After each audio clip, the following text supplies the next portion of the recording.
What is going on, everybody? Welcome to another brand new installment of For the Love of Wrestling. I am, of course, your host, the Renegade of Wrestling, JJ Williams. Happy Tuesday. Christmas is now in the rear view, for better or for worse. Some of us are happy to know that little tidbit of information, that little statistic, if you will. Stat boys in the chat room. Some of us miss it already, but it very much is what it is. Christmas is but one day a year, and it is time to get back to the grind, and that means wrestling content for you. Just a friendly reminder, and I'll remind you guys again at the end of the show, going to very much be the same thing next week. There will be no show on New Year's Day. We'll come back the Tuesday after. Same content, the weekend shows. Enough talk, though. Let's get into it, because this was the last set of shows before we went to best ofs, if you will. Last night's Raw was a best of, but I still have notes that I will talk about tomorrow, along with tonight's episode of NXT. But let's get to the weekend stuff. First up is SmackDown, and the show started off with AJ Styles coming out to say that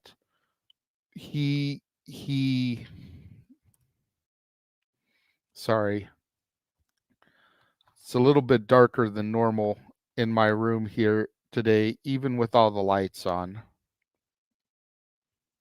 Looking kind of June gloom in December out there, but I digress. Show started off with AJ Styles coming out saying that Orton is coming after Roman, that LA Knight wants a piece of Roman anytime, any place, anywhere, but he is the number one in line to get a piece of Roman Reigns. After the attack that occurred a few months ago, in which LA Knight then assumed his spot in a tag team match against John Cena, with John Cena to take on Roman. And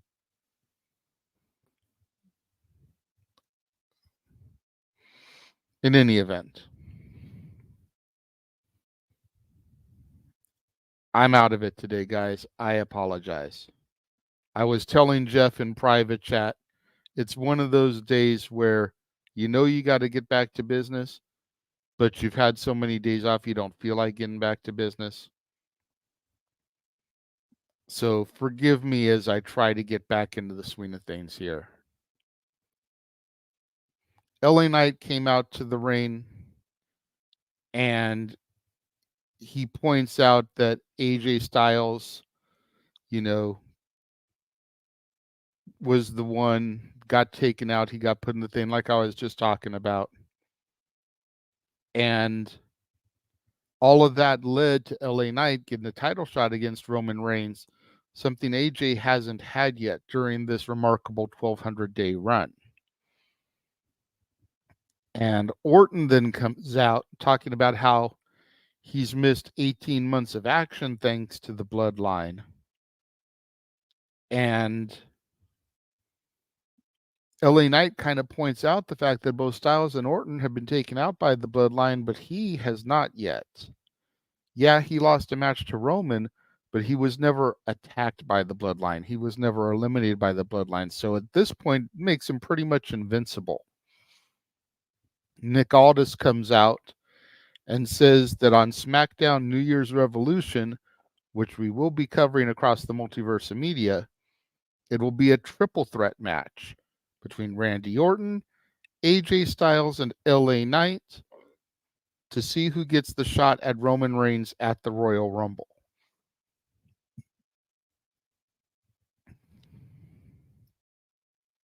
Jeff is here working on tonight's Talk Wrestling. Cool. We'll get to that in the shills.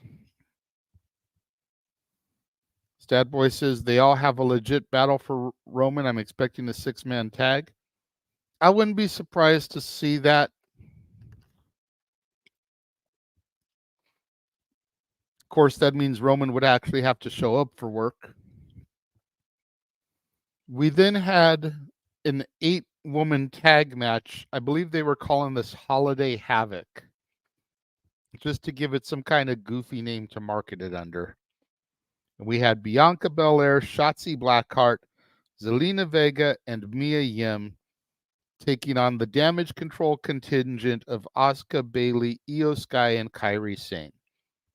And this was just a really fun match to kind of kick off the show. There were weapons that were wrapped as presents in the ringside area. We had Isla Dawn and Alba Fire hiding in crates at ringside. So when the Damage Control girls went to go open the crates, Isla Dawn popped out of one, Alba Fire popped out of the other. Some great, showmanship, I guess would be the word for that one. It was kind of fun to see. We had Mia Yim actually get the victory for her team, which I thought was kind of cool. Maybe we'll actually get to see her get a shot at Io Sky, somebody that we haven't really seen in the title picture. I'm taking a liking to them, Isla and Alba. Well, Mikey, if you watched my NXT, you would already be liking them. I'm just saying. NXT is the future.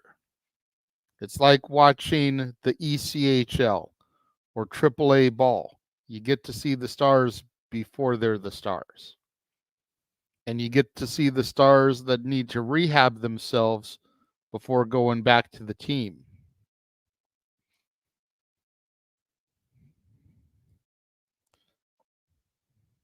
I'm sure they will be in the Women's Rumble, Mikey. They need to put 30 women in the Rumble.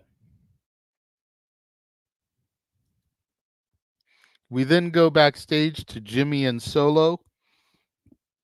And Jimmy is hyping Solo up for his match against AJ Styles that evening. And we pan over and we see that Roman is there. And he asks the wise man who this SmackDown GM is. And Paul Heyman tells him, it's Aldis, Nick Aldis. And Roman asks him to go get him. Bring him to him.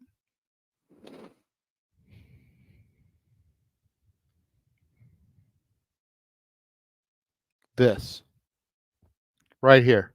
I'm just going to leave that there for a moment. I'm not even going to read it all. Y'all can read it. We then went to Dragon Lee versus Butch. And this was another tremendous match from the North American champion. Title was on the line here.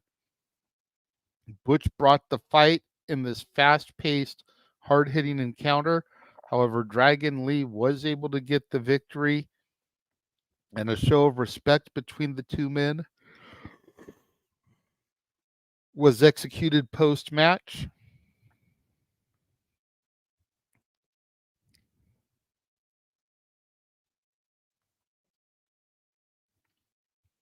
Disagree. Stat Boy, disagree, but we'll have to see.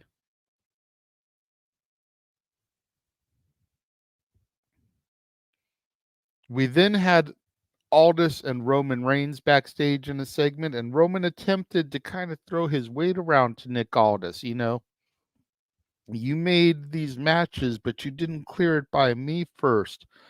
I am the head of the table. I am the tribal chief. Everything goes through me.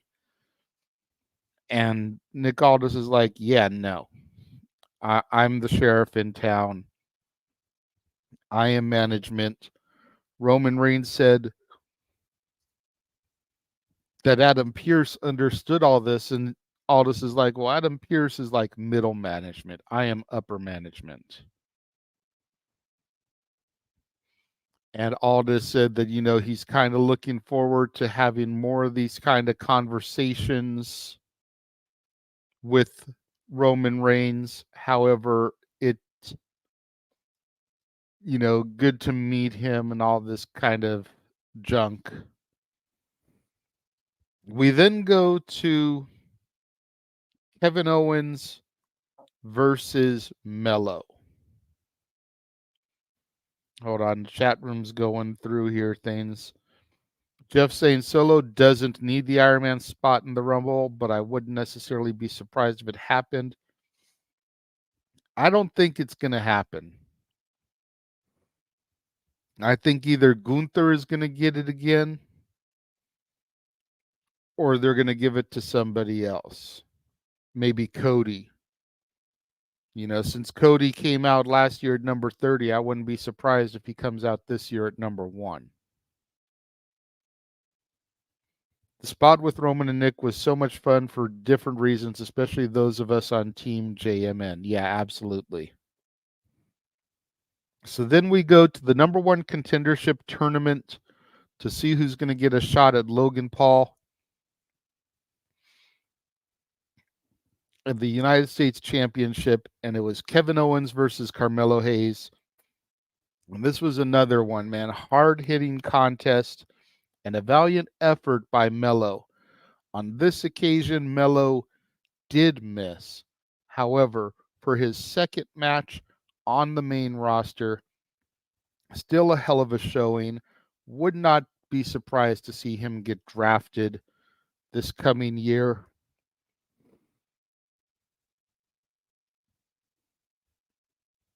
So much in store in the future of Carmelo Hayes. He truly is him. We then went backstage and we saw AJ Styles, Mia Yim, and the Good Brothers, the OC in its entirety for the first time in months. And the Good Brothers say that they hadn't heard from AJ in a few months. And they didn't think he was coming back. They ask him if he's good, and AJ's like, I don't know. Are we good? Let's see. Stat Boy with the stat. Logan Paul has passed 50 days as champion, but no defenses or appearances. He's been appearing via satellite the last few weeks. He appeared on SmackDown to announce the tournament. So there have been appearances. As far as defenses, I will concede that with you. However, they're trying to make the championship mean something. Wait a minute, Mikey. Are you legitimately telling me that Logan Paul showing up on SmackDown in the middle of the ring and announcing a tournament is not an appearance? Seriously. What's up, Big G? Good to see you there. We then had a video promo from Karrion Kross, who they kind of picked up on the whole he made a decree in a feud and then the person that he feuded with lost something. They've run that. They're starting to run that angle, you know. The thing with Ray, they put the clock down in front of the bloodline, then the bloodline crumbled. The thing with Rey Mysterio, and Mysterio slapped his son, took his temperament, took Drew and Shinsuke Nakamura, the whole, they're running this thing now. And apparently the authors of Pain and Paul Ellering appear to be coming in as part of this new stable with Cross and Scarlet. I'm not a fan of the authors of Pain, if I'm being honest. I've seen some of their work on my NXT DVDs, wasn't impressed by them. Paul Ellering being with them, the legendary manager of the Legion of Doom, piques my interest, but even still, what I saw of them on the DVDs with him didn't impress me. Karrion Kross has been in a limbo ever since he came back to the WWE. I hope that this stable can kind of turn things around for him, but I'm not I don't have too high hopes. We then got our second semifinals match, Santos Escobar versus Bobby Lashley. And again, there was some tremendous action here. Some fans jumped the barricade and distracted Lashley. So Santos was able to get the win here. The fans then revealed themselves to be Angel Garza and Humberto Carrillo. But we're going to see where this goes, if this is going to be a new Legado del Fantasma or what's going to happen here. See how the storyline continues to progress. It's going to be Santos Escobar versus Kevin Owens now in the finals to see who gets the United States Championship shot against Logan Paul.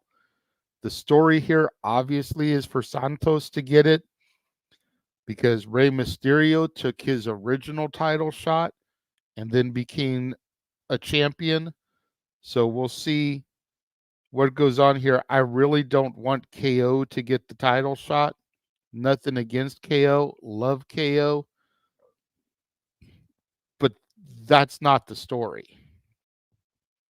It would make sense in a babyface versus heel aspect.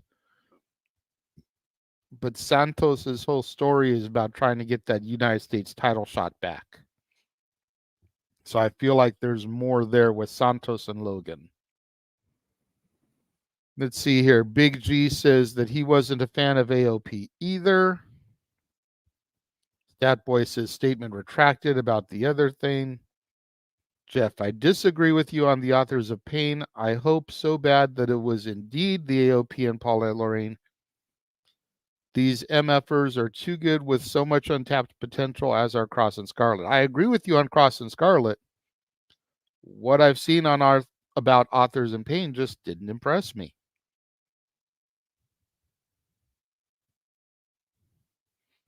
Mikey says, agreed, don't care for them much. See, so it's not just me. Good to know. Main event was AJ Styles versus Solo Sikoa. And these two were having a good match until traditional shenanigans. Roman Reigns comes out, attacks Styles. Orton comes out trying to even the odds. Jimmy comes out to make the save for the Bloodline, get the advantage back to them. LA Knight comes out. They run off the baby faces. And then the three begin to brawl with each other as Roman holds the Bloodline back and watches on.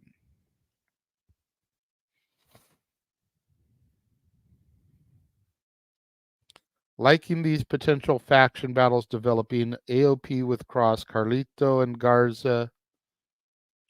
Carrillo and Garza with Santos, Carlito with the LWO. See if they get mad and reunite with AJ.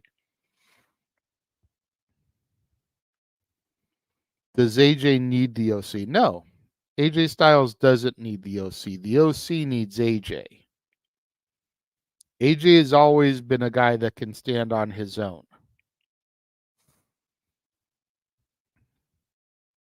All right, that is going to wrap up the SmackDown portion of things. What did you guys think of SmackDown overall? Let me know in the comments.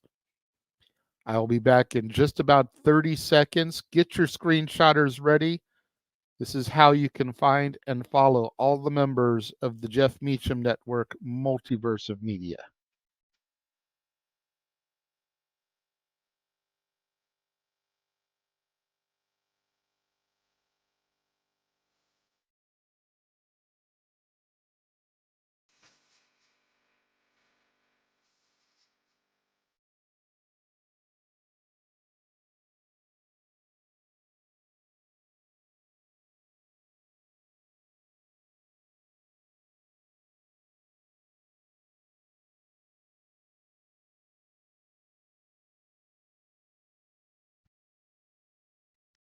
There you go, and we are back. That is where you can find and follow all the members of the Multiverse of Media.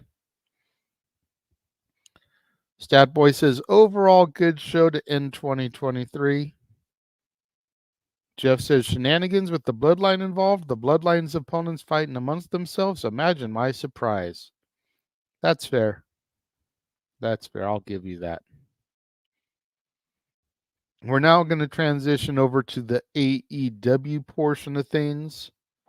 First up is Rampage, and it kicked off with Orange Cassidy versus Rocky Romero for the International Championship. This was a tremendous matchup here by two friends. You had Trent Beretta ringside and kind of torn with the match because he's been part of the best friends with Orange Cassidy here as of recent. He was part of Roppongi Vice with Rocky Romero over in New Japan. So it was kind of being played up on commentary like, where do Trent's loyalties lie? Orange Cassidy was able to hit the orange punch for the victory. You had to give the people what they wanted. Big embrace by all three men at the end of the match. Fun stuff to kick off this hour of television. We then had Tony Schiavone with Chris Statlander, who talks about the street fight from the week prior. And Stokely Hathaway comes in and tries to stir the pot up some here, trying to create some doubt between Willow and Statlander. We've seen Sky Blue kind of turn her back on Stat lately, and Stokely trying to sprinkle in the fact that Willow is claiming that she carried Stat through the match. Going to be interesting to see how this develops now going into 2024. We then had Brian Cage cutting a promo regarding his match with Keith Lee that would occur on Collision, which we'll get to when we get to Collision. We had the Hardy Boys versus the Kingdom here, and this was some damn good tag team action. And I know a lot of stuff has been going around lately. Matt Hardy has been saying things on interviews, on podcasts, about how him and Jeff are getting frustrated in AEW. They're not getting used properly. And at first I was like, well, your brother is a known fuck up. So why would a company take a chance on pushing you guys to the moon just for him to mess up again? But watching this match, I was like, you know what? There's some credence to what Matt is saying here. Matt and Jeff should not be being used as enhancement talent.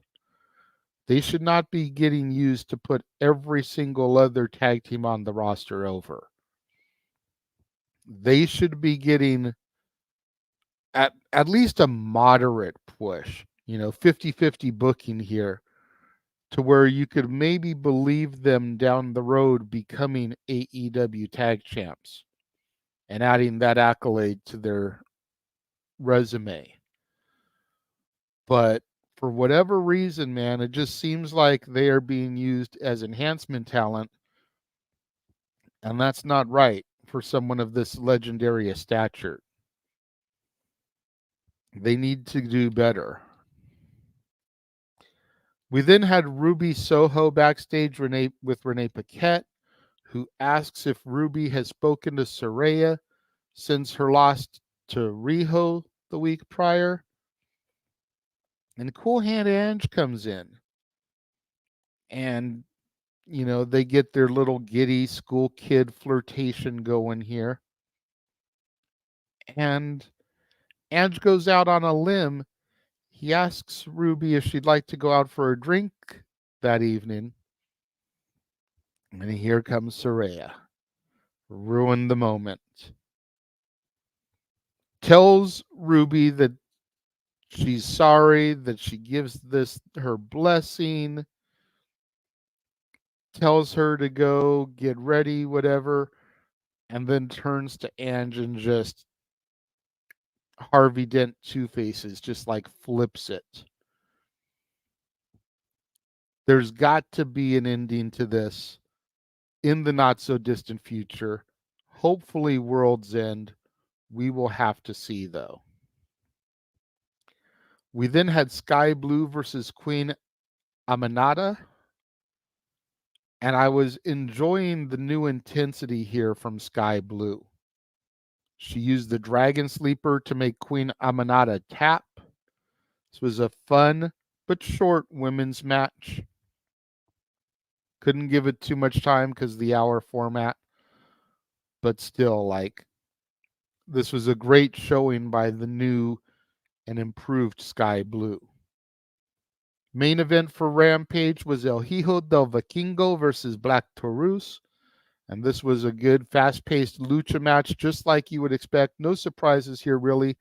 Vikingo picked up the win because it was for his championship. Forgive me for forgetting which title it is, because it's not an AEW or Ring of Honor title. I want to say it was a CMLL championship. Irrelevant at the end of the day. Vikingo retained. And that was Rampage. Again, I found Rampage to be, at least this week, a fun hour of television.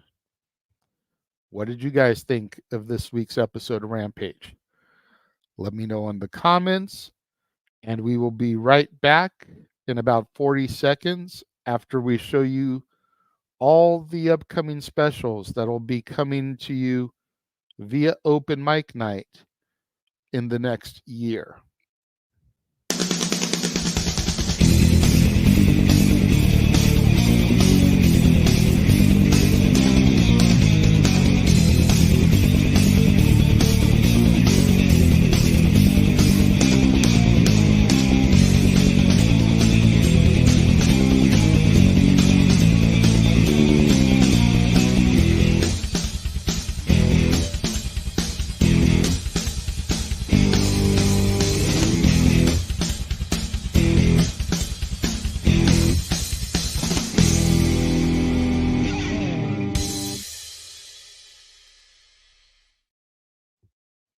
So much stuff in store coming up on Open Mic Night. Of course, Open Mic Night every Saturday, 8 o'clock Pacific, 11 o'clock Eastern.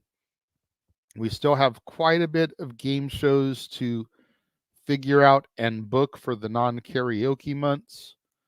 We've only got the game shows lined up through February, but the karaoke's are locked down. Of course, we had the Eve of Christmas Eve Karaoke Spectacular this past weekend. Make sure, and if you didn't catch that, you go and you check that out on demand. But anyways, and Jeff pointed out in the comments that it was the AAA Mega Championship. Thank you, Jeff. So now on to Collision. Collision kicks off with Bryan Danielson versus Claudio Castagnoli. BCC member versus BCC member. And it's one of those things. Is it going to be a knockdown, drag out fight for the ages? Or is it going to be a finger poke of doom situation? And we got our answer really quickly. This was a tremendous match between two stablemates. Ended in a time limit draw. First one of the series. Hard-hitting, fast-paced action. They hugged it out at the end of the match, as two brethren would do. Huge, huge match here. Words cannot do it justice. Please make sure you go back and check this match out if you don't watch any other match from Collision. This was just fantastic. We then had a promo from Jon Moxley. So we got another BCC member immediately after that, kind of hyping up his triple threat match. That would be on Dynamite this coming week. As it's Mox versus Swerve versus Switchblade to see who wins that bracket of the tournament. Statboy says, most rare way to end a match, but it shows that the match was good. Exactly.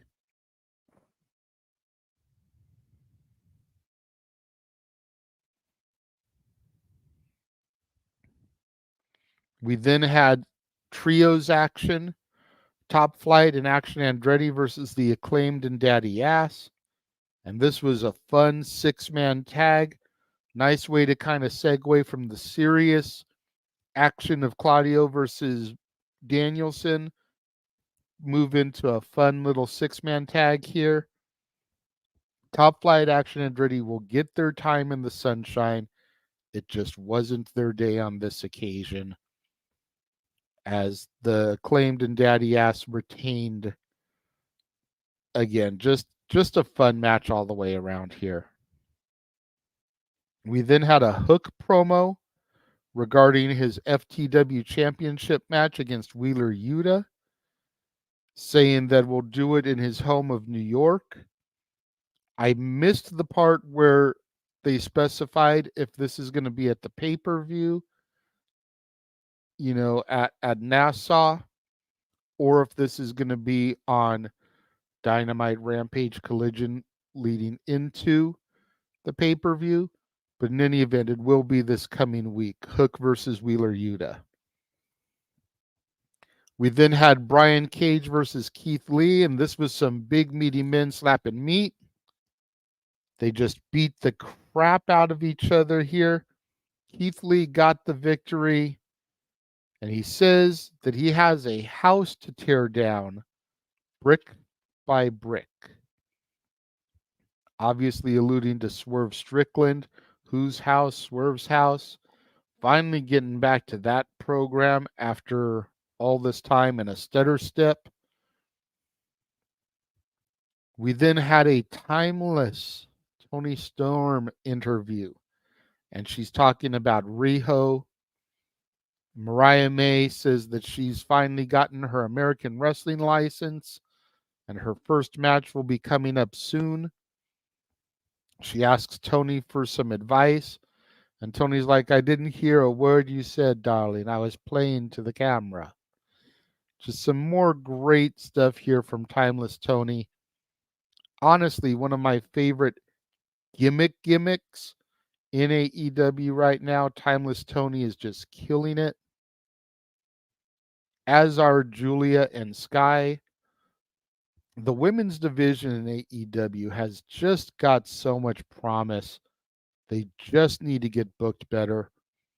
And from when I first started this show until now, I definitely see some improvement in the women's division. Just got to keep the forward momentum. We then had a Christian Cage interview where he came out with Nick Wayne and Shayna Wayne, and he's cutting this promo about Adam Copeland and single moms, and how he thought that Adam would respect what he's doing and understand what he's doing, having been raised by a single mom. Shayna then got on the microphone, and I'm still kind of not sold on Shayna Wayne. Like, her promo reminded me of like a Vicky Guerrero promo. Just not as shrieky, definitely better sounding in her voice than Vicky. No disrespect to Vicky, but just that not really certain of herself, but trying to deliver the lines with passion and enthusiasm. She did a decent enough job, and I think that over time, Shayna Wayne and her character will develop properly. It just was definitely a rocky start here, if that makes sense. At the end of the day, Christian Cage accepts the challenge. No DQ match at World's End against Adam Copeland for the TNT Championship.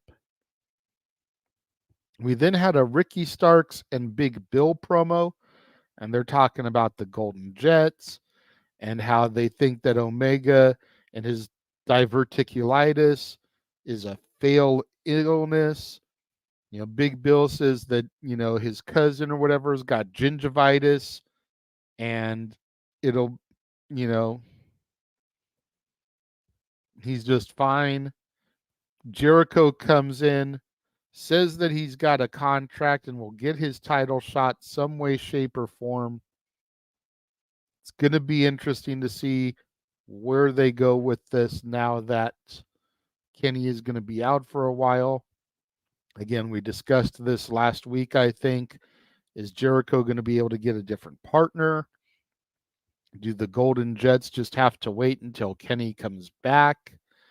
And now that whole little angle is just going to get lost in the shuffle.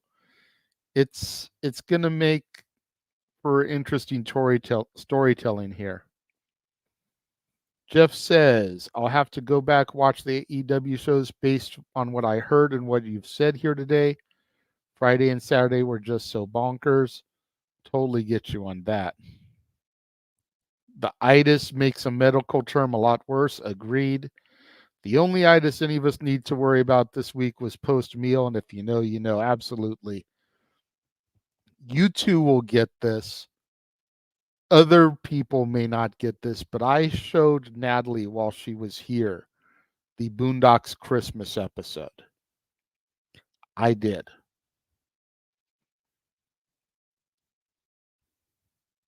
We then had our next match in the Continental Classic, Brody Keane and Daniel Garcia. And this was an intense matchup that found Daniel Garcia picking up a very surprise victory, allowing him to finally get on the board and get 3 points, the only points that he got in the entire tournament. House of Black then hit the ring. Daddy Magic attempts the save, but fails. FTR then comes out, clears them out, issues a challenge. House of Black versus FTR, top guys out. Didn't say when that match is going to be. I'm not sure if that's going to be World's End or not. A lot of matches being made with no clear date set to them. But I know Jeff is keeping track so that he can have match graphics and everything ready to go when we cover World's End next weekend. We then go to Julia Hart and Sky Blue versus Abaddon and Thunder Rosa. This was a good match. Let me get that out of the way. It was just very predictable. Very predictable. You knew going in, Thunder Rosa was not going to lose her first match back. You knew Julia Hart wasn't going to get pinned. So that just left Sky Blue to take the L. Again, it was still a good match. I enjoyed everything thoroughly. It's good to see Thunder Rosa back in there. Tijuana bomb to Sky Blue allowed Rosa to get the pinfall victory without making Julia look weak. But it also kind of weakened Sky Blue, who's just gone through this transformation. I think it would have been a little bit better if it had been a disqualification or something, kind of further the story here, but it is what it is.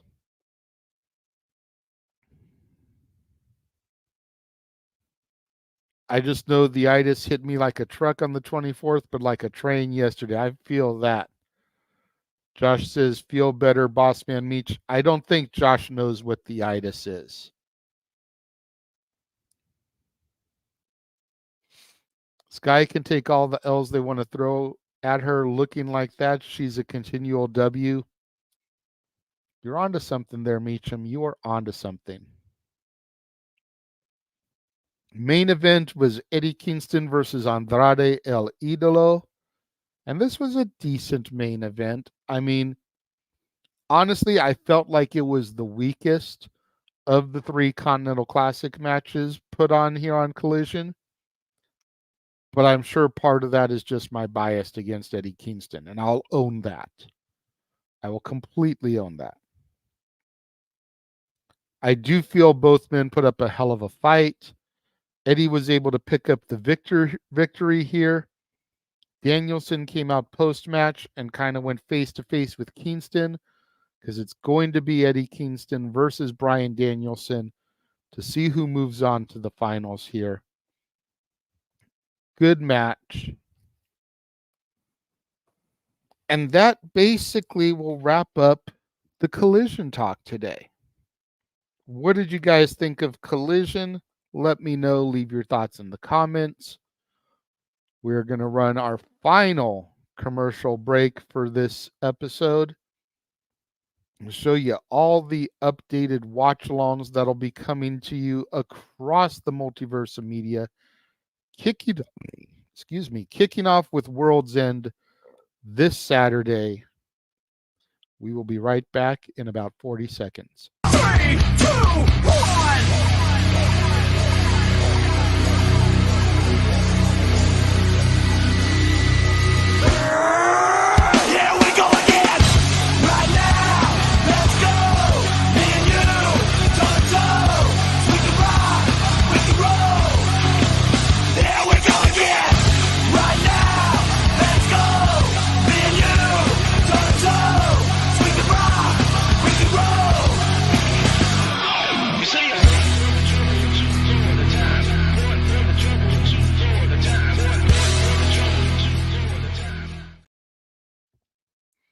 And we are back. Chris says that AEW Collision was okay. I would say it was better than okay, but I would definitely put it at like a B to B minus. Josh says, did anybody even tune into the best of episode of Raw last night? Completely forgot about it because it wasn't a regular new episode. Yes, I did. And I have my notes regarding it so that I can give to you guys tomorrow on For the Love of Wrestling when I also cover NXT.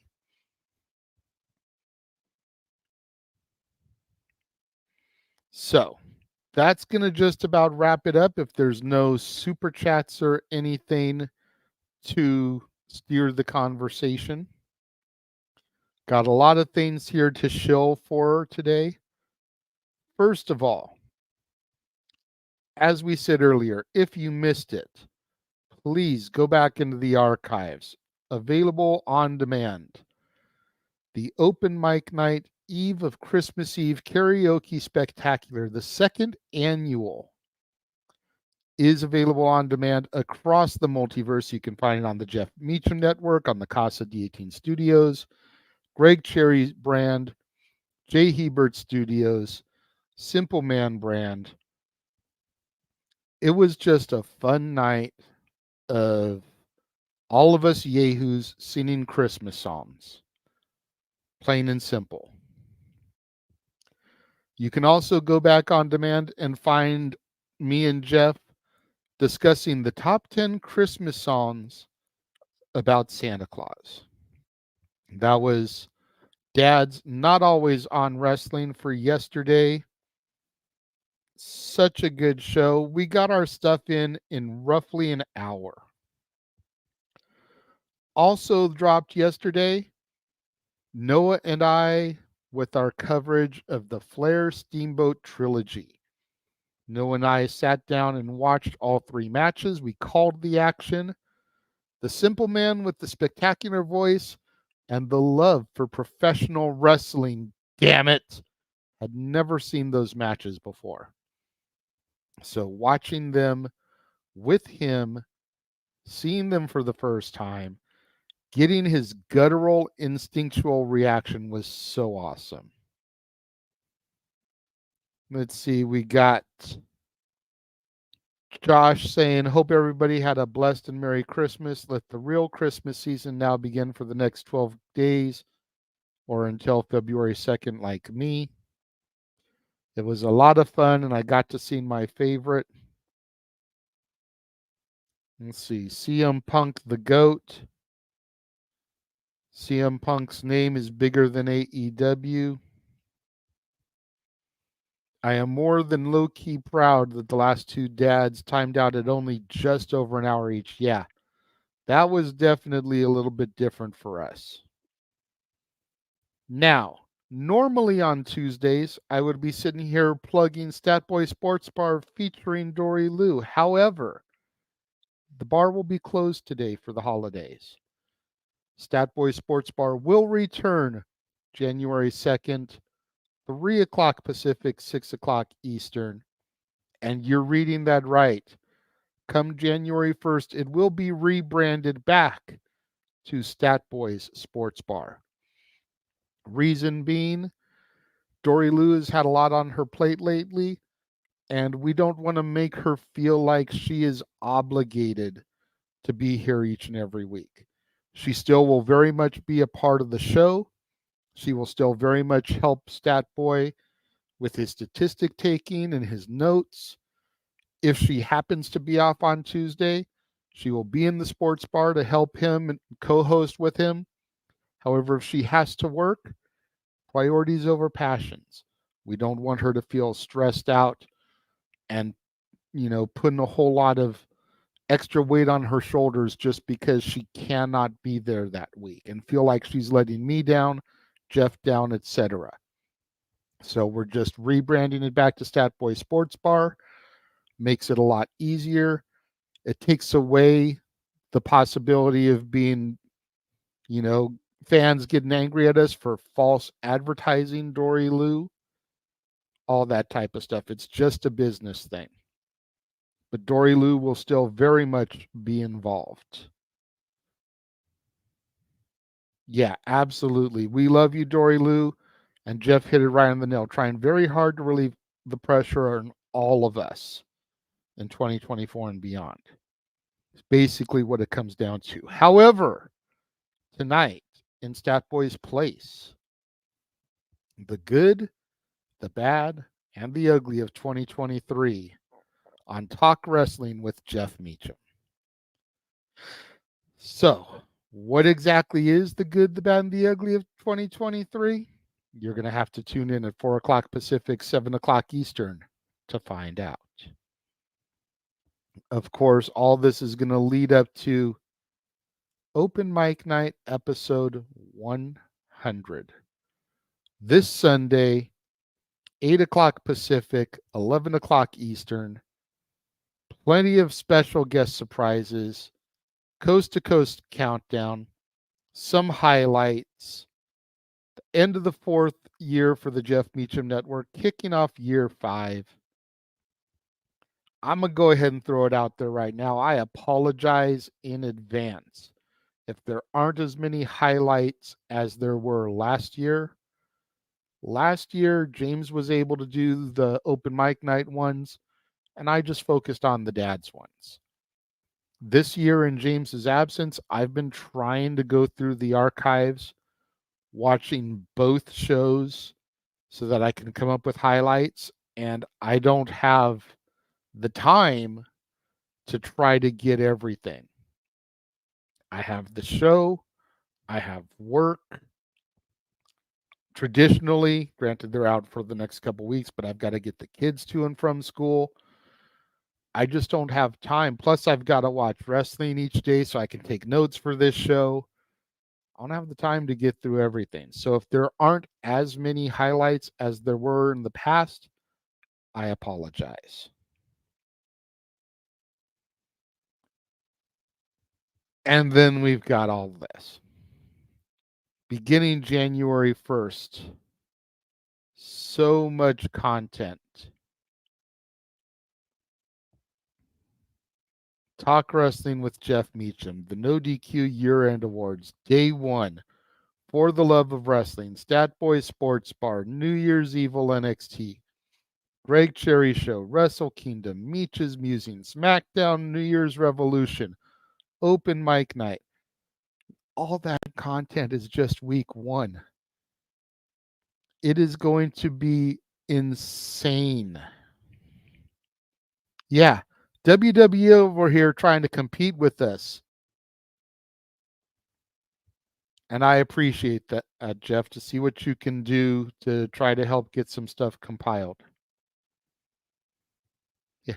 WWE wants to counter-program our counter-programming of their programming that we're watching along. So, that takes care of all the shills. Make sure you guys tune in tomorrow. Same bad time, same bad channel, when I will be covering Raw and NXT here on For the Love of Wrestling. And until then, thank you guys for tuning in and joining me.